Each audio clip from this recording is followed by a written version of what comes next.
जानो मोना एसटि जायोब्ला आङो गासिबो खौरां बुथुमगिरिफोरखौ बरायनाय जाबाय आरो लोगोसे रायजो राजाफोरखौ बयबो खुलुमहरबाय जे आं दिनै माखासे खोब गोनांथार पइन्टफोरखौ लानानै रायजो राजानि सिगाङाव बाथ्रा बुंथिनो थाखाय आङो खौरांगिरि मेलखौ लिंनाय जादों। दा गोनां खौराङानो जाबाय बावैसो सिगां भारतनि इलेक्शन कमिसन भारतनि इलेक्शन कमिसना आसामाव स्पेसियेल मोनसे रिभिजन भटार लिस्ट बानायफिननायनि सोरखौबा दाननाय बा सोरनिबा हाबै भटार लिस्टआव हाबैफोरखौ नाम थिसननाय बिनि थाखाय स्पेसियेल रिभिजन मोनसे फोसावथि हरदों। दा बे फोसावथिखौ जोङो बड'लेण्ड जनजाति सुरक्षा मन्चआ दुंब्रुद गोसोयै बरायदों आरो लोगोसे जोङो भारतनि इलेक्शन कमिसनारखौ जों खावलायहरदों जाहाथे बे स्पेसियेल रिभिजन जे जागोन आसामाव भटार लिस्ट सोदांनाय बेयाव जाहाथे बे ट्राइबेल बेल्टआव इसिबां जे नन प्रटेक्टेड क्लासनि मानसिफोर हाबनानै दं इलिगेल भाबै हा आवग्रिनानै दङ बिसोरनि नामखौ जाहाथे दानो बिसोरखौ जाहाथे भटार लिस्टनिफ्राय आउट खालामो जों बेनि थाखाय जों इलेक्शन कमिसनखौ जों रिकुवेस्ट खालामदों। दा जिहेतु जायफ्रा ट्राइबेल बेल्ट ब्लकआव थानो मोना जाय सुबुंफ्रा ट्राइबेल बेल्ट ब्लकआव इलिगेल भाबै हाबनानै दं बिसोर जितु इनक्लुजार्स बिसोर इलिगेल बिसोरखौ बेयाव थानो होनो नाङा बिसोरखौ होखारनांगौसो आयेनाव रोखा रोखा दं Assam land revenue regulation act 1886 आरो बिनि सोदांनाय 1947 हिसाबै जेसेबां बेल्ट ब्लकआव हाबनानै दं बिसोरखौ फुरुन हरनायसो बाथ्रा रोखा दं। बेनिखायनो बिसोर जितु बेल्ट ब्लकआव थानो मोननायनि जितु अधिकार गैया आयेनाव मोन्थाय गैया बेनिखायनो बिसोरखौ भटार लिस्टआव नाम सोनानै इलेक्शन फाथियोब्ला बे इलेक्शना डेम'क्रेटिक जाया बे आनडेम'क्रेटिक बे इलिगेल बियो आरो ट्राइबेलफोरनि सायाव इनजास्टिस खालामनाय जे अन्याय खालामनाय जायो। बेनिखायनो डेम'क्रेटिखौ रैखा खालामनो थाखाय आरो ट्राइबेलफोरनि अधिकारखौ ट्राइबेल मोन्थायखौ लाखिनो थाखाय जोङो भारतनि चिफ इलेक्शन कमिसनार बेनो जोङो डिमान्ड हरबाय। जोङो दाखालिसो नैबे सेन्टिनेल पेपार बे सेन्टिनेल पेपारावनो आङो पेपारावबो रोखा रोखा लिरना होदों बेखौ 6 नम्बर पेजाव गिदिर हांखोजों लिरदों नैबेयाव नै BGSM urges Election Commission of India to delete names of illegal encroachers in tribal areas बेखौ होननानै गिदिर पेपाराव लिरना होनाय जाबाय। आरो लोगोसे बे एखे पेपार स्टेटमेन्टखौनो नैबे आसामिया प्रतिदिन बे असमिया प्रतिदिन पेपारनि 13 नम्बर पेजाव बेवबो गिदिर लिरना होनाय जाबाय। बेयाव होदों ट्राइबेल बेल्ट ब्लकआव बेगरकारि नाम भटार तालिकार परा हरतन दाबि बे भटार तालिकानिफ्राय नामखौ दानजोबनांगौ बिसोरखौ नामाव थिसननाङा ओमफ्राय बिसोरखौ नाम दाननायनि उनावसो इलेक्शनखौ फाथिनांगौ बे बाथ्राखौ जोङो स्टेटमेन्टआव होनाय जाबाय पेपार स्टेटमेन्टआव। आरो बे अखल पेपार स्टेटमेन्टल' नङा जों बेखौ अलरेडि भारतनि चिफ इलेक्शन कमिसनार बेनोबो जोङो मेम'रेन्डाम हरनाय जाबाय बेखौ जोङो मेलबो खालामहरनाय जाबाय आरो जोङो बेखौ माबाजोंबो जों कुरियार सार्भिसजों जों हरनाय जाबाय। दा बे हिसाबै आरो बेजों लोगोसे आसामनि मानगोनां चिफ मिनिस्टार हेमन्त बिश्व शर्मानोबो जों हरनाय जाबाय जाहाथे एसेबां ट्राइबेल बेल्ट ब्लकआव हाबनानै दं इलिगेल भाबै बिसोर नामखौ जाहाथे थाबैनो खतन खालामो दानो जों बेखौ रिकुवेस्ट खालामनाय जाबाय। आरो बे बेल्ट ब्लकआव जायफ्रा इलिगेल भाबै हाबनानै दङ बेयाव जों खुनु माबा मोनसे जाथिखौ जों मेनसन खालामाखै बेयाव जाथिनि बाथ्रा गैया जिखि जाथिया हाबाखै इलिगेल भाबै जाय जाथिया थानो मोना जाय हारिया ट्राइबेल बेल्ट ब्लकआव हाबनो मोना बे हाबनो मोनै हारिफ्रा जुदि हाबनानै दंब्ला बिसोरखौ इमिडियेटलि बिसोरनि नामखौ खतन खालामनांगौ दाननांगौ बे माने दाबिखौ जों खालामदों आरो बिसोरखौ दानांगौ बादि खुनु इलेक्सनखौ जाहोनो नाङा आरो इलेक्सन जायोब्ला इलिगेल अबैध जों बे बाथ्राखौ बुंनाय जादों आरो जों बेखौ लानानै जों दिनैनो बाथ्रा नङा जोङो 2016 जेब्ला भारतनि माने चिफ इलेक्सन कमिशनारा जोंनि आगोमा बर' फिसा मानब गेदेर हरिश चन्द्र ब्रह्मआ जायो हरिश चन्द्र ब्रह्मआ चिफ इलेक्सन कमिशनार जानाय समाव जों बिथांखौ दिल्लीयाव लोगो हमदों आरो दिल्लीयाव लोगो हमनानै जों बिथांखौ खावलायदोंमोन जे नोंथाङा बर' फिसा हिसाबै माने नोंथां थानायावनो जाहाथे बे हाबाखौ मावो बे ब्लकआव जेसेबां इलिगेल भाबै हामान दं फिन नामखौ खर्तन खालामो बे अर्डारखौ जाहाथे नोंथाङा होनानै गालाङो बे बाथ्राखौ जोङो बिथाङा बुंदोंमोन दा बिथाङाबो बुंदोंमोन जोंनो खोन्थादोंमोन बिराद मोजां माने पइन्ट बियो बिराद मोजां इस्यु बियो जों बेखौ माने मावनांगौ बिराद मोजां खामानि मावदों बिसोरो दा जोंखौ बाख्नायदों आरो आइ उइल डु देट होनना बे बाथ्राखौ बे बुंदों आरोखि आं बेखौ मावगोन होनना बुंदों ओमफ्राय जेब्ला क'क्राझाराव फैयो बिथाङा क'क्राझाराव फैब्लाबो जों बिथांखौ लोगो हमदों सार्किट हाउसआव लोगो हमनानै जों बेखौ सेम दाबिखौनो जोङो माने बिथांनि खाथियाव लाखिदों दा खिन्थु दुर्भाग्य जाबाय बिथाङा 3 मासल' समय दंमोन दा हास्लाबासै बिथाङा दुखु फोरमायलांबाय जों सिगाङाव बुंलांबाय जे आं जोबोद माने खरद जाबाय हास्लाबाखै आंखौ बेनि थाखाय निमाहा होदो थेवबो नोंसोर बेखौ नांबाय था बे बाथ्राखौ बुंबाय थादों दा बेनिखायनो दिनै जिहेतु भारतनि चिफ इलेक्सन कमिशनारा जिहेतु गोदानै मोनसे माने स्पेसियेल डिभिजननि जिहेतु डाइरेक्सन हरदों आसाम गभर्नमेन्टखौ जाहाथे आसामाव गोदानै माने भटार लिस्ट संशोधन खालामनायनि जानायखौ डाइरेक्सन हरदों जों बेखौ बरायनायजों लोगोसे बेखौनो सुजुग लानानै जोंहा दिनै दाबि खालामो जेसेबां इलिगेल हाबनानै दं माने ट्राइबेल बेल्ट दङ बिसोरखौ गासिबो नामखौ दानजोबनांगौ आरो बिसोरनि नामखौ दानखांजोबनानैसो इलेक्सन फाथिनांगौ आरो लोगोसे जों दाबि खालामदों जे ट्राइबेल बेल्टनिफ्राय जेसेबां इलिगेल हाबनाय दं बिसोरखौ होखारजोबनांगौ जों बेखौ दाबि खालामदों आरो जितु अनारेबल गुवाहाटी हाइकर्टआ मोनसे अर्डारबो होखाबाय 2019 जे ट्राइबेल बेल्ट ब्लकआव हाबनानै थानायखौ माने चेप्टार 10 नि आयेन बादियै बिसोरखौ होखारनांगौ होननानैबो मोनसे अर्डार होखानाय दङ दा बे अर्डारखौनो लानानै जाहाथे आसाम गभर्नमेन्टआ थाबनो माने मावफुंनो हायो जों बेखौ आसाम गभर्नमेन्ट रिकुवेस्ट खालामो खावलायो आरो लोगोसे जोंहा प्राइम मिनिस्टार अफ इन्डिया बेबो नरेन्द्र मदियाबो जोंनो 2014 आव जों जेब्ला बेखौ लोगो हमो बिथाङाबो जोंनो माने रिटेन लिरना हरदों आसाम गभर्नमेन्टनो जे बेल्ट ब्लकआव बेसेबां इलिगेल भाबै हाबनानै थानाय दं दे शुड बि इफेक्टेड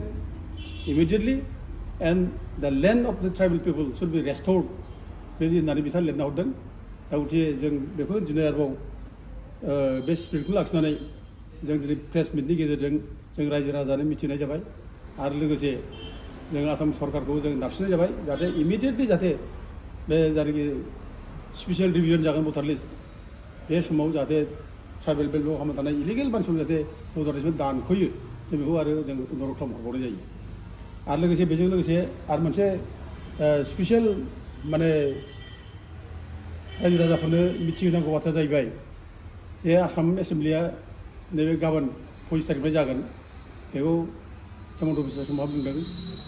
दा बे समावनो बिथाङा बुंदों जे 6 जनगोष्ठीखौ ट्राइबेल खालामनायनि प्रप'जाल बिथाङा लाबोगोन आरो बेखौ सावरायगोन होनना बुंदों बयबो माने MLA फोरजों मन्थ्रिफोरजों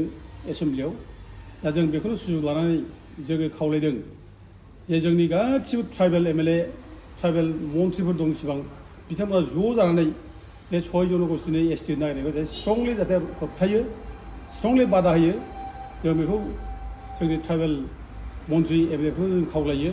दा आं बेनि सोमोन्दैबो आं पेपाराव लिरना हरबाय पेपार लिरनानै बेबो नै पेपाराव रोखा रोखा ओंखारनाय जाबाय बे पेपारा गुवाहाटीनिफ्राय ओंखारनाय बियो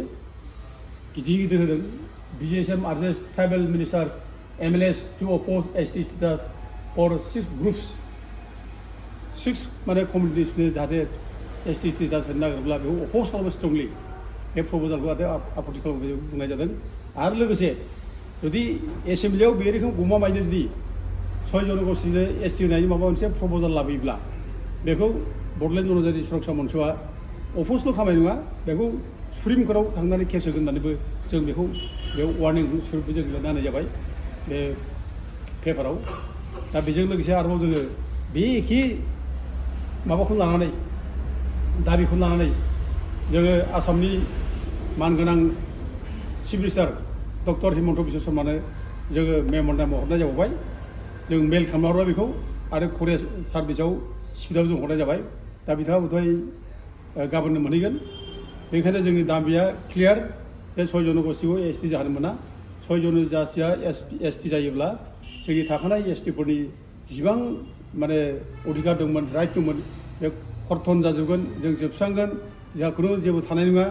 जों शून्य जागोन जोंनि प्रटेक्सननि थाखाय जोंनो साइफ्रा जेरोखोम आयेन बानायना गालांदों बे आयेनजोंसो जोङो दिनै ट्राइबेल नाम लानानै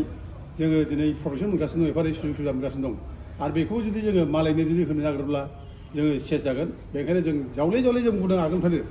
बड'लेण्ड जनजाति संघआ बे 6 जनगोष्ठीखौ एसटि जाहोआ जानो मोना जों बेखौ बुंबायदों अदेबानि जोङो मोनसे बिसास दं बे 6 जनगोष्ठीया एसटि जानायनि खुनु क्राइटेरिया गैया बिसोरखौ एसटि खालामनो हाया भारत संबिधानाबो बिसोरनो अधिकार होआखै मानोना भारत संबिधाननि जारिगे 366 साब क्लज 25 बेयाव रोखा लिरदों जाय ट्राइब्सफोरखौ ट्राइबेल खालामनाय जायो होनना बुंदों माने 342 आर्टिकेल बादियै ट्राइब्सफोरखौ ट्राइबेल खालामनाय जायो ओरैना बुंदों दा ट्राइब्स होनब्ला जों थागिबि फिसाफोर जाय माने एक्जिस्टिं माने 14 ट्राइबेल दं बिसोर ट्राइब्स बाकिफ्रा ट्राइब्स नङा आहमफ्रा ट्राइब्स नङा बे जायगानि थागिबि फिसा नङा बिसोर बाहेरानिफ्राय फैनानै जोंनि रायजोआव सेनानै थाफैनाय 1228 सनाव बिसोर थाफैनाय बे जायगायाव गथिखे ट्राइब्स नङा बे जायगानि बिसोर एसटि जानो हाया आं बेखौ नैबे पेपाराव होनदों आहमफ्रा ट्राइब्स नङा बे जायगानि बिसोर ट्राइबेल जानायनि क्लेम खालामनो हाया आरो जे ट्राइबेल लिडारफोरखौ वार्निं होदों बिसोरखौ आं बेखौ उल्था सोंखारिदों सोर बे आहमफ्रालाय बे जोंनि ट्राइबेल लिडारफोरखौ वार्निं होनो जोंखौ माने खुगा बन्द खालामनानै जर जुलुमसो वार्निं होनानै माने ट्राइबेल जानो नागिरदों बिसोर बे जायगानि मानसि नङा जों असे फिसाफोरखौ दिनै वार्निं होनानै सोर बिसोरलाय आं दिनै बे बाथ्राखौ बेयाव लिरनाय जादों आरो बिनि बादै गुबुन ट्राइब्सफोर दं जेनेबा गुबुन जाथिफोर दं सावथालफोर दङ सावथालफोर बे जायगानि मानसि नङा बिसोर बाहेरनिफ्राय फैनाय ब्रिटिशफोर लाबोनायफोर साहा खुमब्रानि खामानि थाखायसो बाहेरनिफ्राय फैनाय मानसिया ट्राइबेल जानो हाया आरो दिनै राजबंशी खोथा बुं राजबंशीयाव दिनै बाहेरनिफ्राय माने वेस्ट बेंगलाव बिसोर एससिखा आरो बिसोर दिनै मिक्स कमिउनिटि दा दिनै बिसोर एसटि जानाय बिसोर क्राइटेरिया गैया आरो जेनबाखि माने मरान मथक बिसोरबो एसटि जाया आरो जेनाखि लुकुर कमिटिया माने कन्डिसन होनाय मोनबा क्राइटेरिया बे मोनबा क्राइटेरियाखौ फुलफिल खालामा बेखायनो बिसोर एसटि जाया जानो हाया जोंहा बिसास दं बिसोर जाया हाजार नाजा जाया आरो अलरेडि माने आरजेआ बे 6 जनगोष्ठीखौ एसटि जानो मोना होननानैनो रिटार्न खालामखाबाय 8 बार माने रिटार्न खालामबाय दा गथिखे गोदानै बिसोर एसटि जाया जों बेखौ माने बिसास दं फोथायनाय दं दा थेवब्लाबो जों दिनै गभर्नमेन्टआ जिथु नारा नाथा नाजादोंब्ला राजनिथि भाबै बिसोर माने जोंनि गेजेराव गुलाय गुजाय खालामनो नागिरनो हागौ बिसोरो दिनै 6 जनगोष्ठीखौ एसटि खालामनो नागिरनानै जोंखौ गुलाय गुजाय जोंनि गेजेराव एखे दावराव दावसि खालामनो नागिरनांगौ बेजों सोंखारलायनाय बायदिसिना दा बे दा गथिखे जों बेखौ जों सुजुग होनो नाङा दा जोंना स्ट्रेट जों एल' बेल' जानो नाङा बे 6 जनगोष्ठीखौ होयोब्ला थाखानाय एसटिआव खथि जानो नाङा होनलायनाय जोंनि दानि बर' आफादनि नेताफोर जों बे एकमत नङा जानो मोना एसटि जायोब्ला खथि जाखायो एसटि जायोब्ला बे खुनु केटेगरि माबा गैया एसटिआ एसटिखा दा गथिखे बेबायदि सोरबा बुंदोंब्ला जों बेखौ केयार खालामा डन केयार जों खालामो एकेबारे स्ट्रेट जोङो 6 जनगोष्ठीखौ एसटि होनो मोना जों बेयाव स्टेन्ड लाखियो आरो बे जे जायनाखि जोंना आन्दलनकारिफोर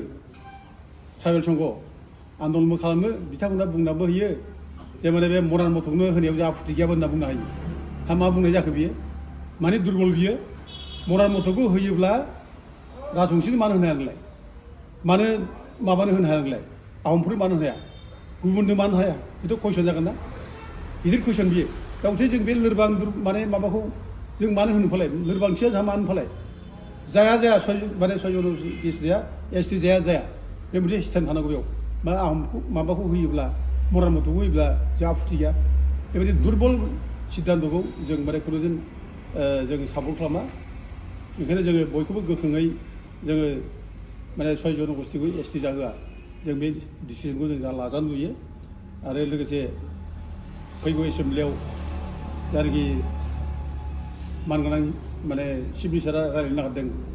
6 जनगोष्ठीखौ एसटि होथावा बेनि सायाव जों जाहाथे जोंनि एमएलए मन्थ्रिफ्रा जाहाथे स्ट्रं रल लायो जों दा बिथांमोनखौ जों खावलायहरो आरो जोङो लोगोसे आरोबाव जों खावलायबावो बे ट्राइबेल संघआ जाहाथे माने बे नङै मानसिफोरनो ट्राइबेल सार्टिफिकेट होनायखौ जाहाथे बन्द खालामो दा नङै नङै मानसिनो सार्टिफिकेट होबाय थायो सरनायाफ्रा एसटि होनना बिसोर सार्टिफिकेट होदों बे माबाफ्रा बर्मनफ्रा एसटि होनना बिसोर सार्टिफिकेट होबाय थायो दा बेखौ बन्द' खालाम दा दिनै एफा जुजिगासिनो दं दावराव देखायनो नाजायोमोनहा जों समान रावबो जुजियाखैबो जों बुंनो हायो दिनै सरनायाफोरनो सार्टिफिकेट होनाय जों नब सरनायखौ जों केस होयै जों एखेबारेखौ जों दिनै गाख्लायनो हाबाय 10 बोसोर एमएलए माने एमपि जालांबाय बियो दिनै रावबोथ' जोंखौ सहाय होआखै दिनै सार्टिफिकेट होबाय थादों रावबो बेखौ होबथायाखै नै थांनाय बारनि जानाखि बिटिसि इलेक्सन बे बिटिसि इलेक्सनावबो 9टा समस्तियाव बे ट्राइबेल नङै मानसिफ्रा माने फ्रड ट्राइबेल सार्टिफिकेट लानानै इलेक्सन कन्टेस्ट खालामदों बे समाव सोर बुंदों रावबो दुमाखै रावबो जों नुवाखै जायफ्रा दिनै बिराद गिदिर हब्राबाय थायो गिदिर गिदिरखौ आथा बुङो दिनै बहा थैना दं बिसोरलाय दिनै बेखौ मावनांगौ गैयामोन नामा रावबोथ' बुङाखै दुलाराय बर' फरायसाफ्रा बेखौ बुंनांगौमोन बुङाखै जातीय आफाद जाथि सिन्था खालामग्रा मानो सिरि थादों बिसोर बेखौ बुङाब्लानो फंसे खोथा मानो बुंदिया ट्राइबेल समानो फंसे खोथा मानो बुंदिया जोंथ' थाङै थाङै गिदिं गिदिं अफस खालामबाय थादों जों बेखौ आरो जों बिसोरनि गासिबो माबाखौ कास्ट सार्टिफिकेट जोङो बुथुमनानै जों दिनै कमप्लेन होनानै दोनदों बिसोरनि कास्ट सार्टिफिकेट माने माबा जायो इनभेलिड जायो जाहाथे फैगौ इलेक्सनफ्राव जाहाथे बिसोर कन्टेस्ट खालामनो हाया आरो गुबुन गुबुन माबाफ्राव सुबिदा सुबिदाफोर जाहाथे बिसोर लानो हाया जों बेनि थाखाय जों बिसोरनि माने कास्ट सार्टिफिकेटखौ इनभेलिड खालामनांगौ होननानै जोङो अलरेडि जोङो बेखौ लिरनानै हरनाय जाबाय दा आं लुबैदों बयबो जाहाथे गोख्रों जायो जों ट्राइबेलनि जोङो जायनाखि माबा रैखा कवच बे रैखा कवचखौ जों लाखिनांगोन आं बयखौ बयबो खावलायो